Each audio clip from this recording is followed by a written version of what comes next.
नमस्कार, स्वागत है आपका। आप देख रहे हैं द न्यूज और मैं रानी गुप्ता आपके साथ। बांग्लादेश में इस वक्त हालात काफी ज्यादा बुरे दिखाई दे रहे हैं। इस बीच खबर यह भी आ रही है कि कैसे बांग्लादेश में अल्पसंख्यक यानी कि हिंदुओं की स्थिति और भी ज्यादा खराब होती हुई नजर आ रही है। उनके घरों पर हमले किए जा रहे हैं, उनके धार्मिक स्थलों यानी कि मंदिरों को तोड़ा जा रहा है और इनके वीडियो सोशल मीडिया पर भी काफी ज्यादा वायरल हुए हैं। तो वहीं मंदिरों पर हमले हो रहे हैं, इस बात को लेकर के बड़ा बयान खुद शेख हसीना के बेटे की ओर से दिया गया है। बता दें, दरअसल बांग्लादेश में सरकार गिर चुकी है। तख्ता पलट के बाद प्रधानमंत्री पद से इस्तीफा देकर के शेख हसीना भारत आ गई हैं। पड़ोसी देश में भीषण हिंसा और आगजनी के बीच भारतीय सिक्योरिटी एजेंसियों ने शेख हसीना की भारत में एंट्री करवाई है। वो इस समय हिडन एयरबेस के सेफ हाउस में मौजूद है। इस बीच बांग्लादेश की पूर्व पीएम शेख हसीना के बेटे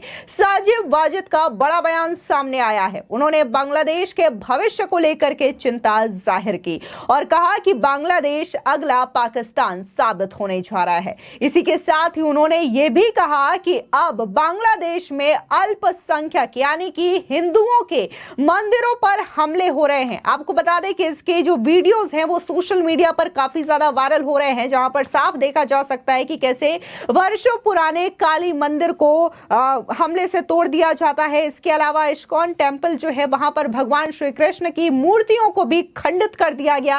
ये तमाम वीडियोस इस वक्त सोशल मीडिया पर दिखाई दे रहे हैं और स्पष्ट तौर से ये देखा जा सकता है कि इस वक्त बांग्लादेश में हिंदुओं की क्या स्थिति है। दरअसल आपको बता दें, वहीं दूसरी ओर देखने को मिल रहा है कि राहुल गांधी भी बांग्लादेश मुद्दे को लेकर के केंद्र की मोदी सरकार को अपना समर्थन देती हुई नजर आ रही है। दरअसल बांग्लादेश मुद्दे पर सर्वदलीय बैठक में लोकसभा में विपक्ष के नेता और कांग्रेस सांसद राहुल गांधी ने हमारी विदेश नीति के भविष्य को लेकर के चिंता जताई है। खासतौर पर बांग्लादेश में हाल ही में हुई घटनाओं के मद्देनजर सरकार द्वारा जारी किए जाने के बाद राहुल गांधी ने राष्ट्रीय हित में सवाल उठाए हैं, जो कि कदम उठाया गया है, इसको लेकर के अपना समर्थन भी जताया। उन्होंने ये भी सवाल किया कि क्या इस घटना में विदेशी ताकतें शामिल हैं। उन्होंने कहा कि वहां अल्पसंख्यकों की स्थिति एक बड़ी चिंता बनी हुई है, उनकी संपत्तियों पर भी हमले की खबरें आ रही हैं।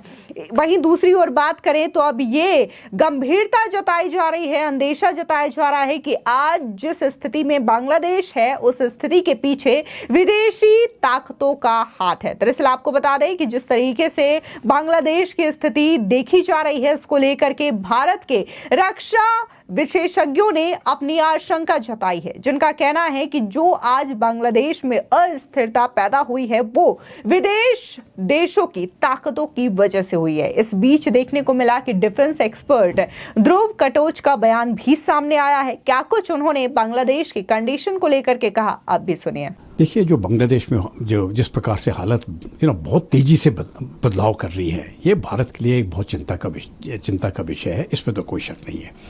देखिए, पिछले 15 सालों में भारत और बांग्लादेश के रिश्ते जो हैं वो बहुत मजबूत हो चुके थे। जिस प्रकार से डेवलपमेंट और जो हमारे म्यूचुअल कंसर्न्स थे, जो बांग्लादेश के थे, जो हमारे थे, जो डेवलपमेंट का एजेंडा था, जो बाउंड्रीज का एजेंडा था, जितने भी प्रॉब्लम थे तकरीबन सभी हल हो चुके थे। और एक तरफ से हम कह सकते हैं जहाँ तक भारत और बांग्लादेश के बीच में जो भी मामले थे वो शांतिपूर्वक से चल रहे थे।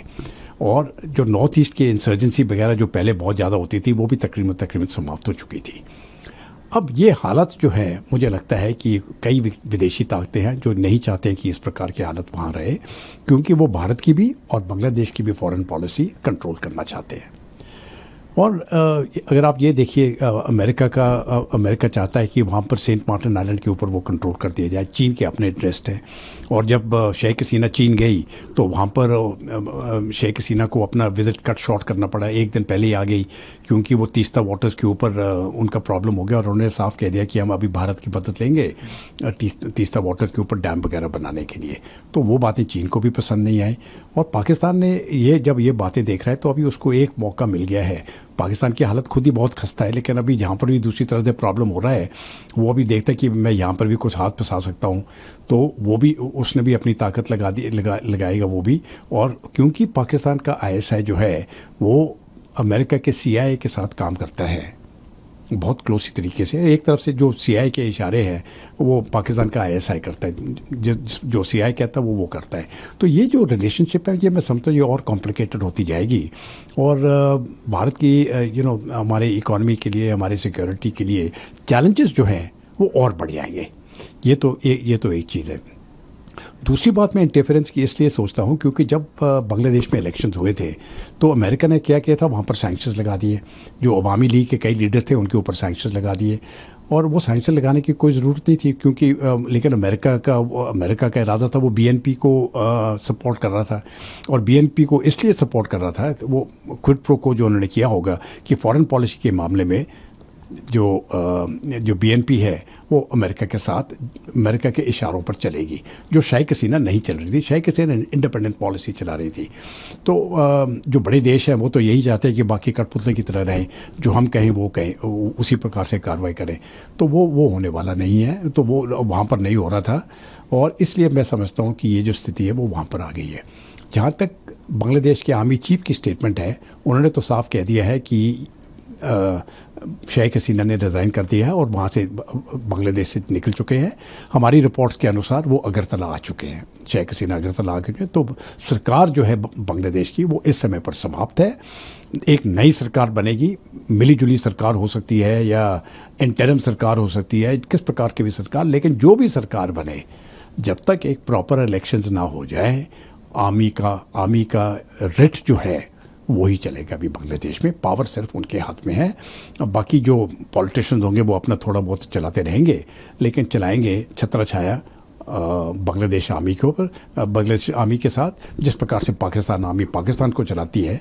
इस समय पर मुझे लगता है बांग्लादेश की आर्मी बांग्लादेश को चलाएगी, बेशक पॉलिटिशियंस उनका फ्रंट लेंगे। इसके अलावा डिफेंस एक्सपर्ट जीडी बख्शी का बयान भी सामने आया है। उन्होंने भी बांग्लादेश की कंडीशन को लेकर के ये कहा कि इसके पीछे विदेशी ताकतें हो सकती है, जिसकी वजह से आज बंगाल में हिंसा हो रही है और बंगाल की पीएम शेख हसीना को अपने पद से इस्तीफा देना पड़ा और अपनी जान बचा करके देश छोड़ करके भागना पड़ा। सुनिए उनका ये बयान। ये तो बहुत गंभीर स्थिति भारतवर्ष के लिए बनी है। हमारे सिक्योरिटी के लिहाज से हमारे लिए एक बहुत बड़ा झटका है, धक्का है। शेख हसीना कई महीनों से अंडर प्रेशर हैं। जो बीएनपी है, जो इस्लामिस्ट पार्टीज हैं, वो उनके बरखिलाफ रही हैं।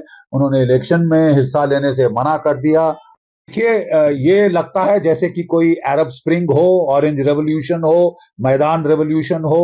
ये जो रिजर्वेशन का मुद्दा था 30% मुक्ति जोधास के लिए, इसको डिफ्यूज करने की कोशिश सुप्रीम कोर्ट ने की थी, लेकिन ये हिंसा बढ़ती ही गई है। कोई 100 के करीब स्टूडेंट्स मारे हैं, कितने 100 घायल हो गए हैं। अब बांग्लादेश की फौज के पास क्या विकल्प था कि या तो वो ताइनानमेन स्क्वायर जैसा नरसंहार करे, तो ये तो बिल्कुल जैसे कि श्रीलंका में हुआ था विक्रम राणा सिंह के साथ की सरकार के साथ, वैसा उन्होंने तो अटैक कर दिया है बांग्लादेश के प्राइम मिनिस्टर के आवास के ऊपर। लेकिन लगता है कि बांग्लादेश की फौज अभी तक वफादार रही है। उन्होंने अपने हेलीकॉप्टर में उनको आउट किया, उनका हेलीकॉप्टर है या किसी और हमारी एजेंसी का हेलीकॉप्टर है, ये तो देखना होगा। ये तो बांग्लादेशी हेलीकॉप्टर लग रहा है। कह रहे हैं C-130 विमान उनको लेके आ रहा है दिल्ली। ये भी अटकल लगाई जा रही है कि वो लंदन असाइलम चली जाएंगी। और जो बांग्लादेश का चीफ है उसने आके ऐलान किया है कि शायद वो मार्शल लॉ इम्पोज करेंगे कि क्या, लेकिन वो कह रहे हैं कि 48 घंटे में एक नई सरकार का गठन होगा और वो प्रेसिडेंट साहब के साथ हैं। शेख हसीना वार्न कर रही थी कि उनको विदेशी ताकतों का खतरा है। वहीं दूसरी ओर अगर हम बात शेख हसीना के बेटे की करें तो उन्होंने कई सारे खुलासे किए हैं। बकायदा उन्होंने अपने सोशल मीडिया साइट एक्स पर एक वीडियो पोस्ट किया है और इस वीडियो में वो बांग्ला भाषा में बात करते हुए नजर आ रहे हैं। और इस वीडियो में क्या कुछ उन्होंने कहा है हम आपको विस्तार से बताते हैं। दरअसल अपनी मां शेख हसीना के बारे में बोलते हुए साजिद वाजिद ने कहा कि मेरी मां ने बांग्लादेश में सबसे बेहतर सरकार चलाई, उन्होंने कुछ भी गलत नहीं किया, उन्होंने मजबूती के साथ डट कर आतंकवाद का मुकाबला किया, लेकिन अब वो 77 साल की हो चुकी हैं। बांग्लादेश के लिए उन्हें जो करना था वो कर चुकी हैं। अब वो अपने पोते पोतियों के साथ दुनिया के अलग अलग देशों में वक्त बिताएंगी। बांग्लादेश के वर्तमान स्थिति को देखने के बाद वो काफी ज्यादा हताशा और निराश हो चुकी हैं। अब ऐसे में ये सवाल उनसे जब पूछा गया कि क्या शेख हसीना ने लंदन से शरण मांगी है, तो इस पर उन्होंने कहा कि फिलहाल जो रिपोर्ट से सामने आ रही है लंदन को लेकर के वो गलत है। उन्होंने अभी तक किसी से भी शरण नहीं मांगी है। हम भारत के प्रधानमंत्री नरेंद्र मोदी के करीबी सहयोगी रहे हैं। बांग्लादेश के अल्पसंख्यकों के बारे में बात करते हुए साजिद वाजिद ने कहा कि वहां अब अल्पसंख्यकों के मंदिरों पर हमले हो रहे हैं। हिंदू वहां पर बहुत ज्यादा परेशान हैं। इसी के साथ ही बांग्लादेश का भविष्य क्या हो सकता है, इस मुद्दे पर बात करते हुए साजिद ने कहा कि हमने किसी तरह से शेख हसीना को बांग्लादेश छोड़ने के लिए राजी किया। बांग्लादेश अब अगला पाकिस्तान बन जाएगा, यही उनका भाग्य है। हम सेना की आलोचना बिल्कुल भी नहीं करेंगे, लेकिन जिस तरीके से वीडियोस जो देखने को मिल रहे हैं उससे बांग्लादेश की स्थिति का अंदाजा लगाया जा सकता है कि वहां पर किस कदर न सिर्फ हिंसा मची हुई है, बल्कि दूसरी ओर वहां पर जो अल्पसंख्यक है वो परेशान है। इसके अलावा जिस तरीके से पीएम आवास में घुस करके जो प्रदर्शनकारी हैं उन्होंने उत्पात मचाया, इसकी वीडियो भी सोशल मीडिया पर काफी ज्यादा वायरल हो रही है। फिलहाल इस पूरे मामले को लेकर के आपकी क्या राय है, हमारे कमेंट सेक्शन में जरूर बताएं। धन्यवाद।